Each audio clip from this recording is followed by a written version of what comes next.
What's up everyone? John Rettinger from Techno Buffalo here with a full review for you of Google's new flagship handset, the Nexus S. Let's go ahead and see if it lives up to its heritage.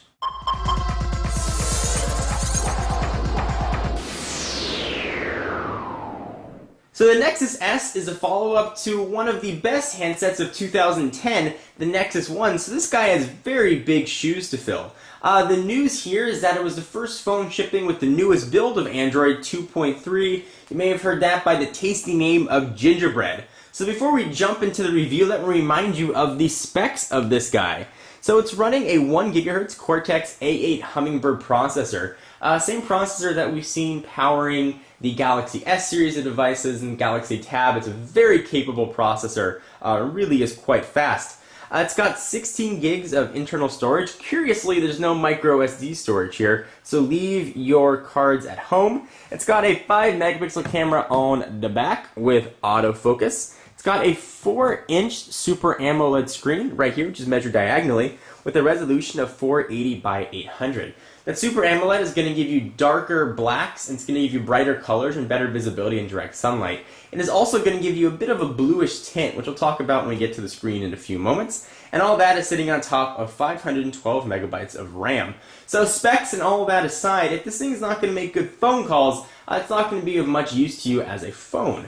So it is an unlocked device which has support for T-Mobile's 3G network and AT&T's Edge network. It does not have support for T-Mobile's HSDPA+, which is what they're calling 4G. So I tested this on both T-Mobile and AT&T. I was able to pull in very strong signal strength with both networks. Certainly 3G with T-Mobile and Edge with AT&T. Much like the Galaxy S, the radio in here was very strong, and I was able to get full bars of service anywhere I went in Southern California. That might not be best representative of what service is going to be in your area, but at least where I am, I was able to pull in a pretty strong signal, especially compared to other devices. In my 20 call test, I did 10 on T-Mobile and 10 on AT&T. I had 2 drop calls on T-Mobile, which is relatively atypical, and no drop calls on AT&T. Speakerphone volume was average, so if you rely on speakerphone pretty heavily, this isn't going to be the loudest speakerphone on the planet, but it is going to be decent enough. Alright, so now let's jump into the phone, and let's talk about what's new here with the outgoing Nexus 1, or versus the outgoing Nexus 1. So what we're going to see, the big difference, is the inclusion of Gingerbread, which is the newest build of Android, as I mentioned. That brings with it a slew of new features. Now, I did an overview of Gingerbread going over all the things that are new, so I'm going to sort of touch on some of those points. If you want a full recap, the link to that video is going to be down below. So you're going to notice a few graphical changes here with the phone. The icons at the bottom now have color. They've got that green tint similar to the Android logo. Same thing here for the menu bar. The battery indicator has been sort of turned on its side. But the big news here is third-party APIs and how 3D graphics are going to be rendered. This phone really is very capable of handling a vast amount of 3D graphics, which is going to give you much better in-game performance. So we might not see this performance right now, but as developers get access to these new APIs, this phone in particular, and phones that are going to be running Gingerbread, are going to have much better graphics, be able to take advantage of the processor and the graphics capabilities of the phone. So this is a slate device, so it doesn't have any sort of physical keyboard, so we rely obviously very heavily on an on-screen keyboard. So let me go ahead and show you this real quickly. It's something that's new with Gingerbread, this keyboard. Certainly, in my opinion, Android had a very nice keyboard before. Google has really improved that with this version.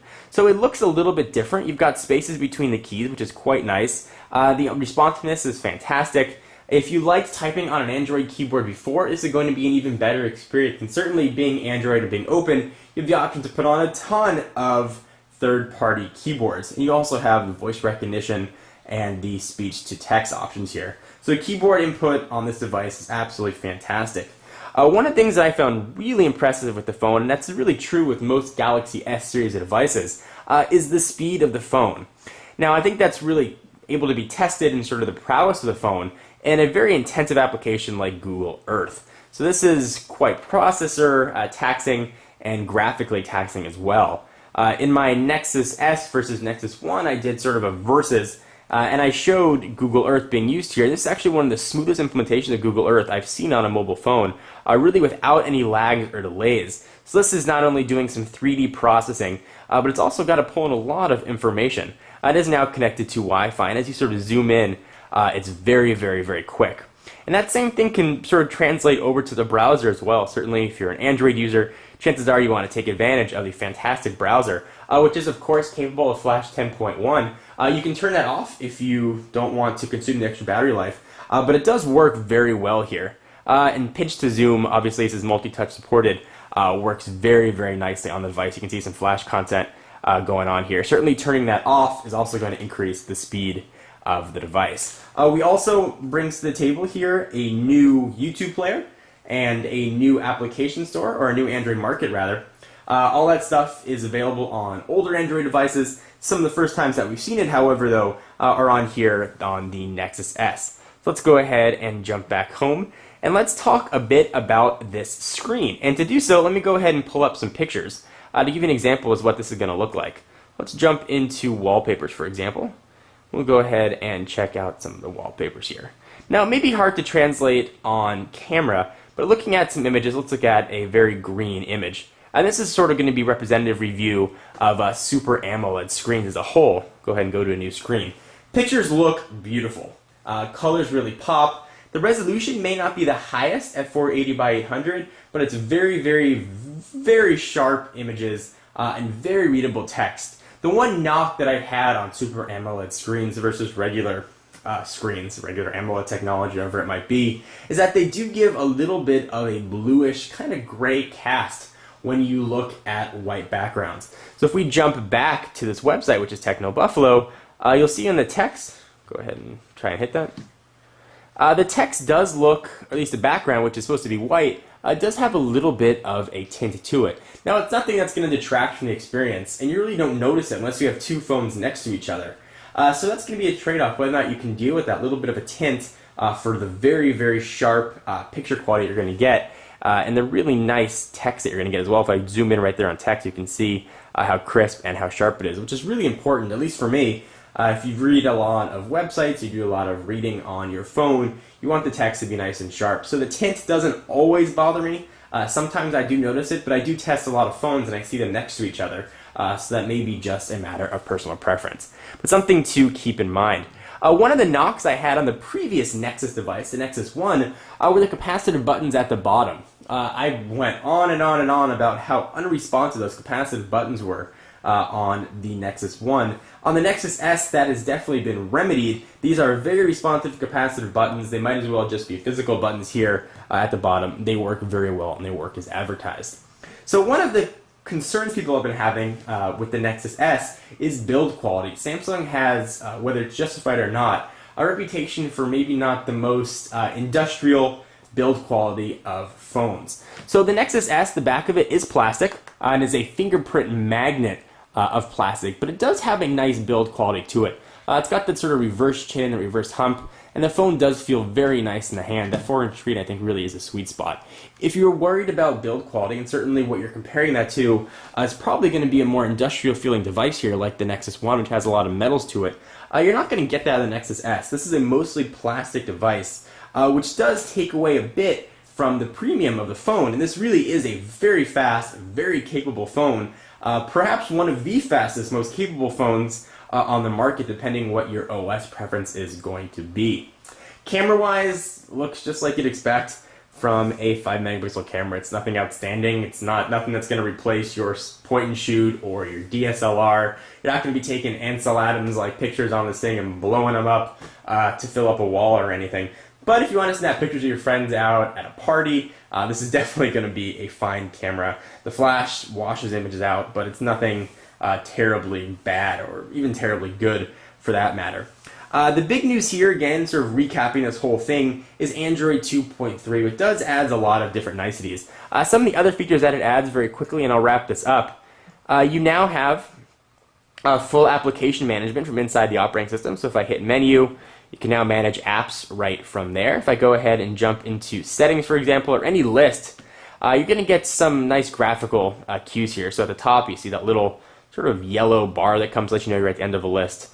Just very nice. And you'll see Android 2.3, which brings a lot of these features start to trickle down to older Android handsets. We've already seen unofficial builds for a lot of phones, and presumably we'll start seeing official builds for a lot of phones. So if you want a taste of gingerbread and you're currently rocking some Froyo, or even an earlier build of Android, stay tuned, because hopefully you will get your taste of the dessert. So in conclusion, on a 1 to 5 scale, the Nexus S is a really, really capable phone, one that I could see definitely using as a daily driver. It's got a gorgeous screen, it's very fast, it's really capable, and is probably one of the best Android phones out on the market, and it's unadulterated Android. There isn't any skin on top of this. So whether you like it or don't like that, it doesn't have TouchWiz, it doesn't have HTC Sense, it's just stock Android as Google built it. So maybe you're getting some speed increases by not having a skin on top.